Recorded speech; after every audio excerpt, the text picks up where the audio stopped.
Hello and welcome to Nitro Talk. Looky here.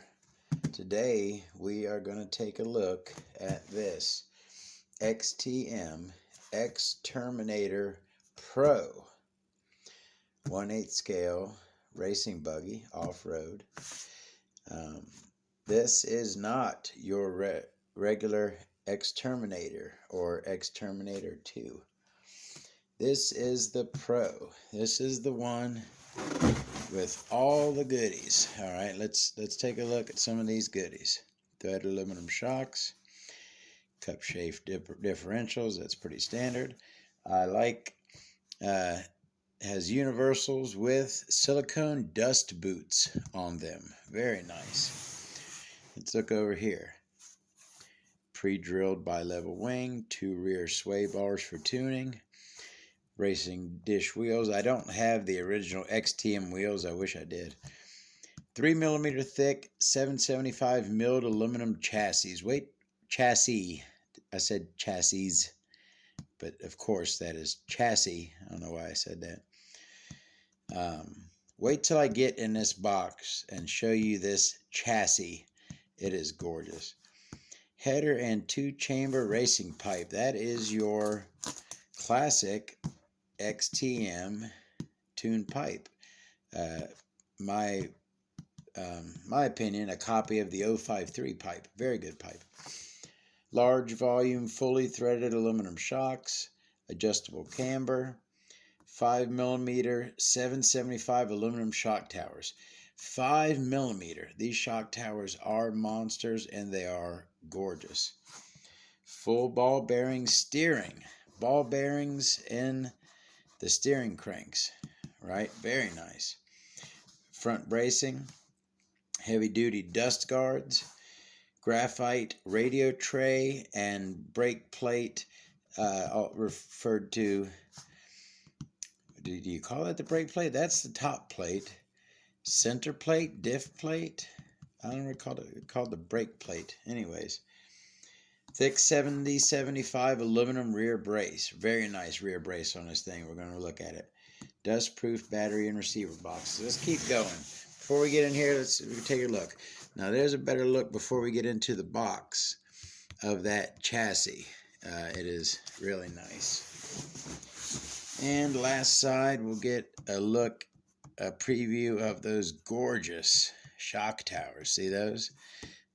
You got the aluminum hubs here. Why doesn't it have a picture? It's got the aluminum hubs in the rear too. Why doesn't it show that? Anyways, carbon fiber radio tray. So that is the X-Terminator Pro. Now, this was this my first A-scale off-road buggy? Of course, like all of us nitro heads, I started in electric. Electric cars were our gateway drugs. That's just how it was. But at some point, I moved into nitro, and for a while, it was monster trucks, touring cars, whatever I could get my hands on. And I ran in parking lots. I went to parks. I looked for big hills, piles of dirt to jump on, all kinds of cool stuff. I did that for a long time. But at some point, a few years ago, probably about 5-6 years ago, I went to the first time to an actual track where they run 8-scale off-road buggies. And I tell you what, I got hooked. And ever since then, I don't go to parking lots anymore. I like my monster trucks and touring cars. I do mess with them every now and then, but 8-scale off-road buggies is my thing. And when I'm going to drive an RC car, 99 times out of 100, that's what it's going to be, and it's going to be at a track. That's where I prefer to run. But having said that, one of the reasons why I want to rebuild this, when I drove this last, I sucked, I'll be honest with you. I'm a decent basher, right? But as far as driving on a track, it's a whole different beast. And I wasn't very good back then. I've gotten a lot better. And I want to see how this thing actually drives. I drove this thing worked fine. I had a blast with it. Built like a tank. I don't think I ever broke anything on this. I drove it for a while. But then I thought it was in my head. I'm like, okay, if I'm going to be, I was actually entering races, you know, I'm like, if I'm actually going to try to do this, I need a newer, better chassis. And I think I went to a Losi 8 from this.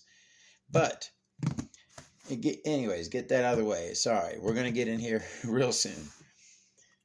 I want to put this thing, the project I'm doing with this is, and I kind of want to do a, what do you think about this? Should I build this up modern with high voltage servos, a new engine, 2.4 gigahertz radio, or should I do it up for its time? You know what I mean? Like put some Airtronics 94358s in there, or something like that. Put a FM radio, maybe what's a nice old OPS or a V-Spec, something that would have been around back in its day. Should I build this up old school or modern? That's a good question. Anyways, let's open it up and let's take a look at one of my first racing buggies. This is also going to be cool for me because this is like a Todd time capsule. This is how I used to do things. There's a couple little things I've done to this. I'll show you. All right. Let's get this out of here. Now, first of all, you can see I've always been into SH. And I proudly put on my wing, powered by SH Racing high performance racing engines. There she is. Now, I realized when I was rewatching one of my videos how I say now all the time. So now, my bad. I mean, that's just how I talk, I guess.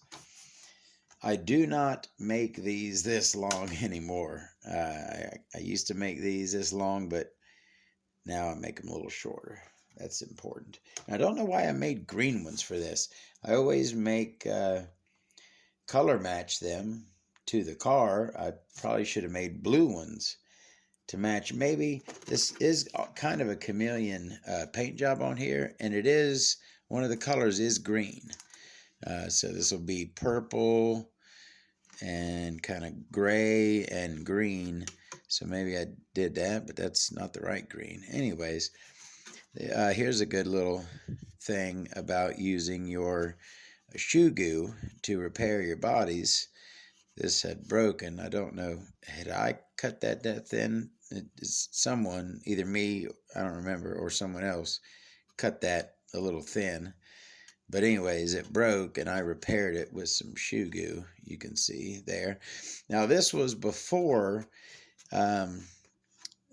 for years, I've been reinforcing my shoe goo body repairs with, the heck is that, drywall tape? The mesh tape. I can't think of what it is, but you know what I mean, the mesh tape. It makes it almost kind of fiber reinforced shoe goo repair. So anyways, that is the original X-Terminator body. Decent shape. I certainly don't want to get it any worse than that. It's in pretty good shape for this car's age.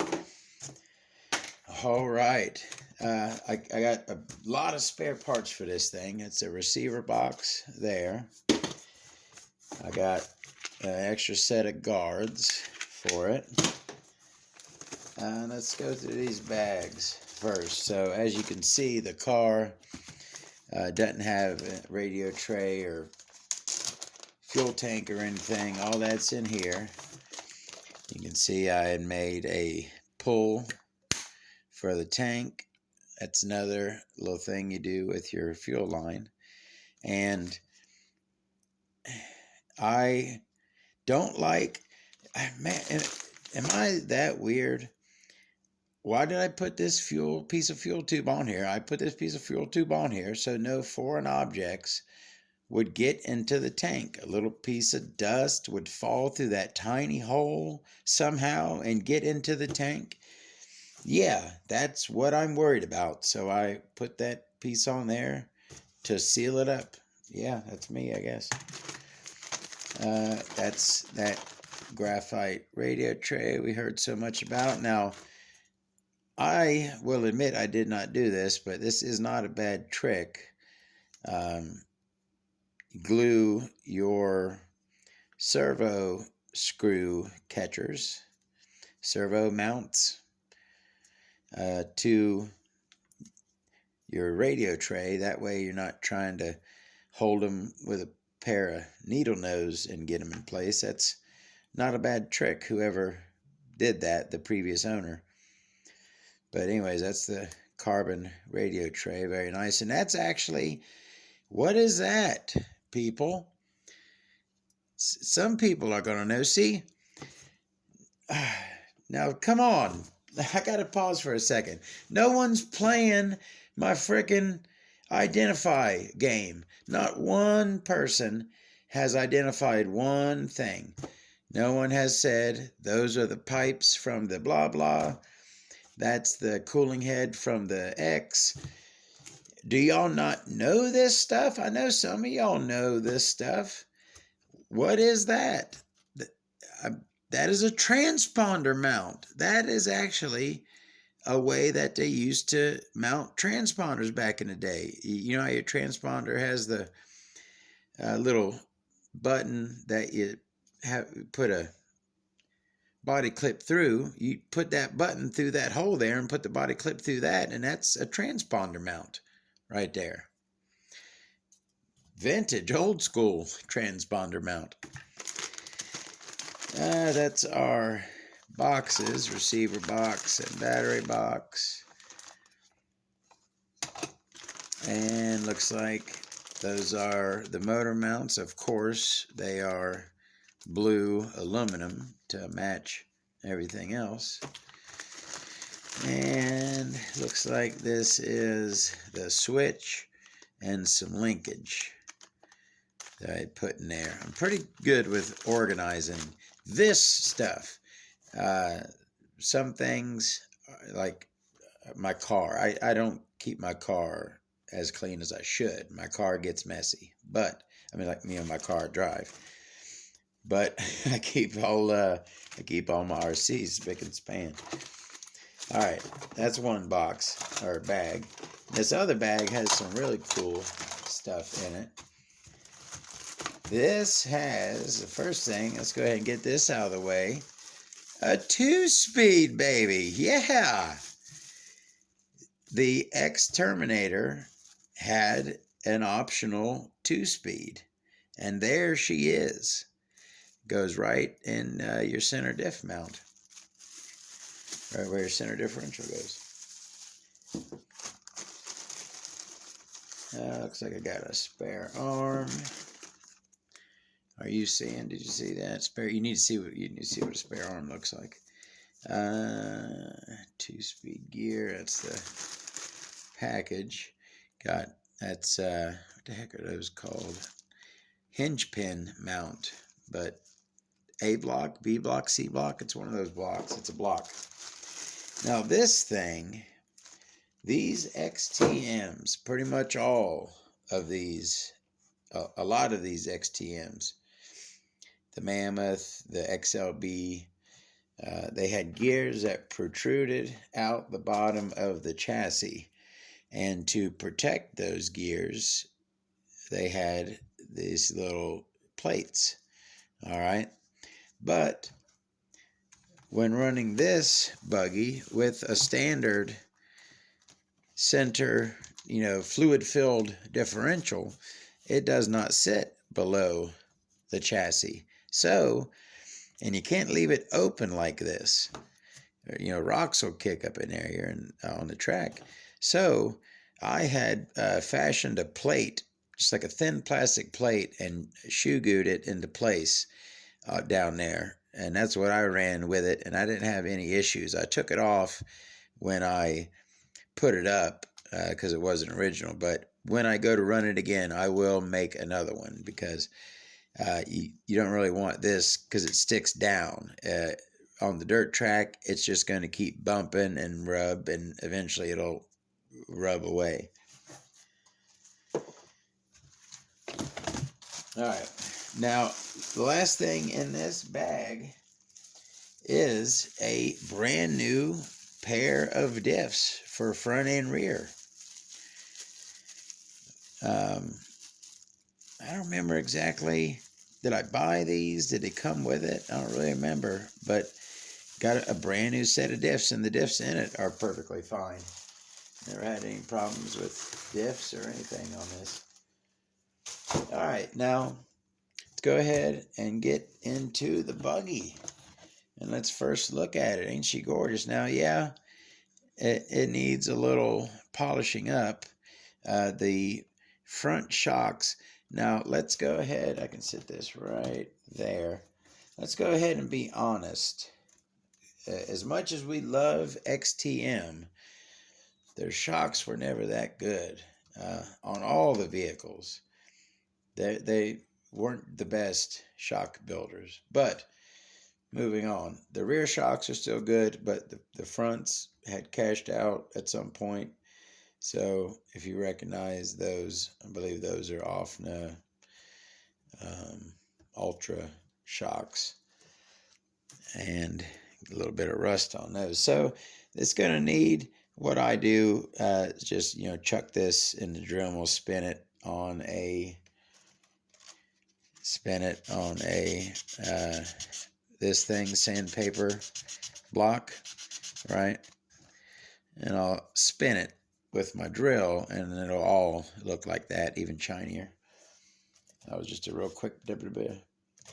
But so I'll do that to, this isn't that, my X Factor is a lot worse. This just needs a little touch up, and this will be gorgeous again. But let's go ahead and look at those really nice aluminum parts. There's that front shock tower. There's those front hubs. You can see the silicone boots on the universals. This has a unique C-hub setup where it's set way back in there. But it's really tough. This is really thick. That rod doesn't look the strongest, but I've never had any issues with any of this.